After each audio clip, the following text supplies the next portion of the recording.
What's up, you guys? Simon here. In this episode or video, we're going to go ahead and talk about being an entrepreneur and sometimes needing to hit the reset button and starting over. I've had few successful friends that had their own businesses in logistics and other companies, and at a certain point in time, they told me that they had to fire pretty much everybody. Hi, Mr. Gold. I'm Jake Steinberg. HR sent me up to replace your last assistant. I don't care. Get me Eddie Kapowski on the phone. Any relation to Kelly Kapowski? You know, Saved by the Bell? You're finished. Go. You're fired. I had a friend that fired over 20 people at one point and had to rebrand his company, rehire, take everything back into his own arms or hands, and really just revamp the wheel or reinvent what he was trying to do. I don't know most of you. Why would I?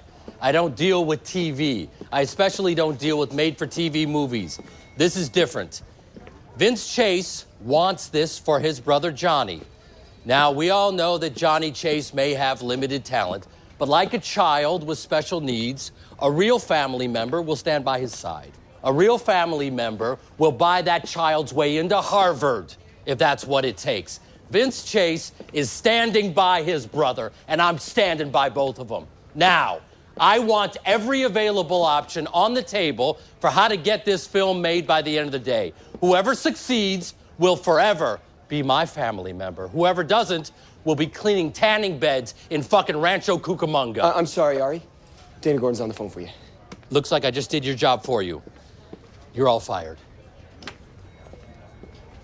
And his company has boomed like never before after doing that. And he has a company that's well worth over $100 million.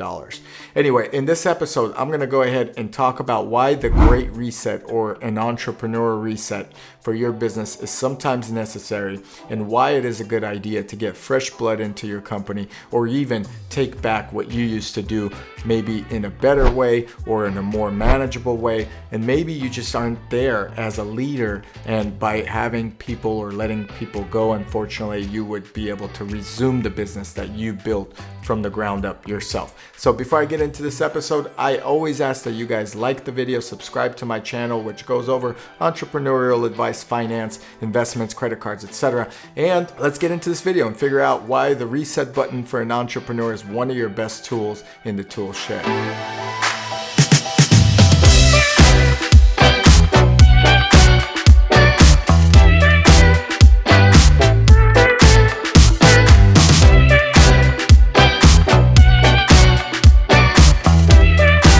Okay, so I've had this problem myself before. When you start a business and you build the business, often you hand the business over to your staff, and your staff works very hard and they try to make the business flow or move forward and do their best. However, there are times where your staff doesn't want to do anything. They see that their boss is not around as much. Maybe he started another company, maybe he's got other ventures. And what they tend to do is get lazy, and they stop working, or they don't work as hard as you or as hard as they have worked when you were there or they first started. So they get complacent, they get tired, they feel unappreciated potentially, and maybe they just want more. Maybe they're looking for other jobs while you're not there. Maybe they're listening to music, watching movies, which I've caught people doing, etc. Parkour! Michael, parkour! Andy, leap, go! Do me! Yeah, okay, yeah! Parkour! Get off! Get off! Okay. And sometimes what you need to do as an entrepreneur is feel it out. And if you feel that something is not working, you really need to hit the reset button. You got to give the people an opportunity to correct their wrongs. And if they don't correct their wrong or they don't correct their behavior, then you really need to go ahead and hit the reset button. Take over and start hiring and training people to do or act as if you were there the whole time, or even take over your role. So if you're an entrepreneur and you're building this big company and you're trying to hire that person that's going to really take care of your company just like you would, you really need to spend a lot of time with that individual, a training of 6+ months of them shadowing you, and really invest your time. However, Don't be afraid as an entrepreneur or even a business person to put so much weight on one individual in your company. Obviously, if you have 2 or 3 employees, those 2 or 3 employees play a popular big role in your business. In fact, they are almost 25% of your operation, depending on how many people you have working there. So you and 3 people, each of you are carrying a potentially 25% share. So what happens with entrepreneurs is they get scared to let go of someone because they feel they're going to assume their tasks.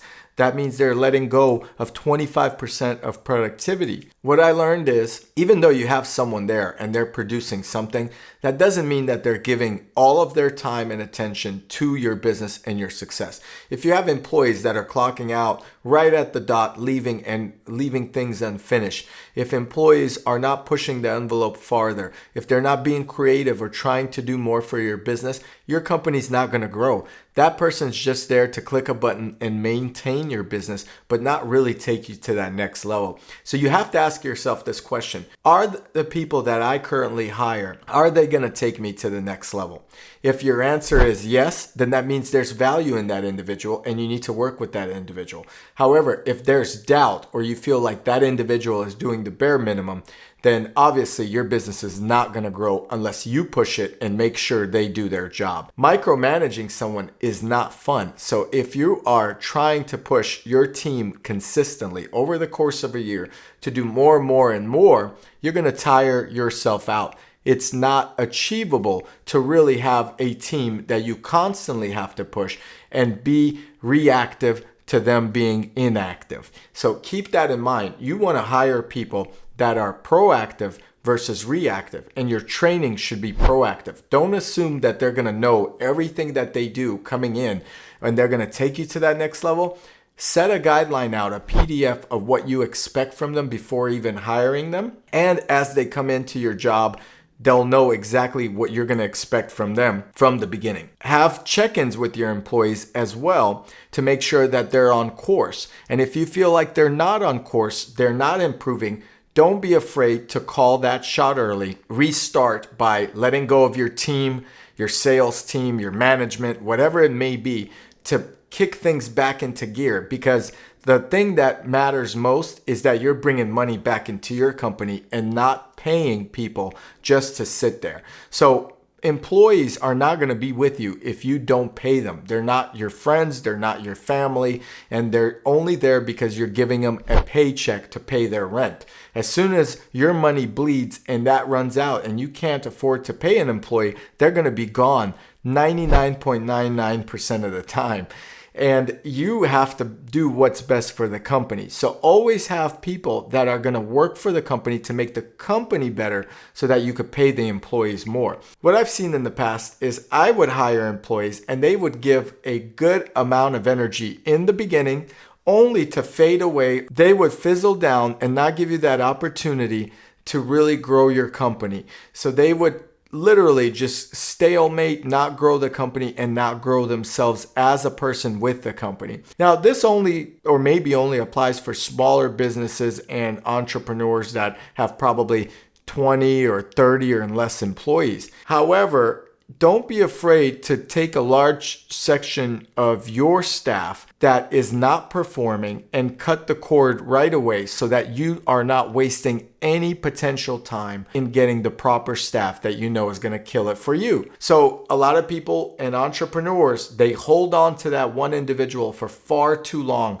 to that one team for far too long, hoping magic is going to happen. And before they know it, they're at the end of the year and nothing has happened that has greatly improved their company, that has greatly improved their success, and the changes are a little bit too late. So the effects of failing to do something every day or the day before, or the month before, or even the quarter before really is realized the next quarter, the next year, where you see somewhere along the line there was a problem that you didn't address, and that problem has pretty much led to a big disaster that has compiled over time where now it's almost not repairable or fixable. So as an entrepreneur, you need to be proactive. You need to address those situations right away. Don't be afraid to let go of your staff if you feel your staff is not growing your company. And if they're not growing your company, they're not doing their job for you. They're not your friends. They're not your family. They're there to earn money for you so that you can pay them. And if they're not doing that, or they're not performing and hitting every deadline and making sure everything's done on time and giving you that extra 110% effort, they're not the right employee for you, and you have to cut that cord and find the right employee for you. Before letting employees go, it is also essential that you potentially start looking for a replacement employee before you let go of an existing employee or even a team. So what you may want to be doing is having people already lined up to take over that individual's role, and make sure that they are trained well enough to take over, and yet they understand why the other individual is being let go. It's a little bit difficult to train a replacement and have the existing individual working there. However, it can be done in reality, and it also should probably be done by you. You may need to take over the training, because what happens is the employee that you're letting go, if that employee trained your replacement employee, guess what kind of habits they're going to pick up? The same bad habits that led them and you to the same situation. So you have to, as an entrepreneur, take grasp of every single aspect of your business that you've built up, take over and start training people the way you want it to be done, because somewhere along the line that has faded, led you to a negative experience, and now it's almost time to revamp everything. So don't be afraid to do that. The most amount of employees I let go at one time was around 10 employees. And this was done several years ago. I was really worried that I would have to do all of their tasks and really start doing sales and packaging and everything in between. And you know what? It was one of the best moves I made. I saved a lot of time with individuals that I felt would not do anything for my company further on. And I was able to revamp, rebrand, and also get the proper people in that I personally trained that have succeeded and done better than the previous staff has done.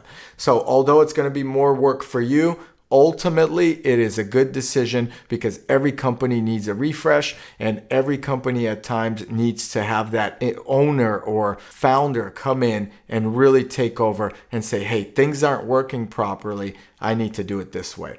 So I hope you enjoyed this advice video on entrepreneurs. Again, the reset button is there for you. Don't be afraid to use it. Put in that extra work. Get the right people to help grow your company, and you will be thankful when everything hits and goes in the right direction. If you like this video, please hit the like button, subscribe to the channel, and I'll check you guys here in the next video. This is Entrepreneur Lessons from me. Thank you.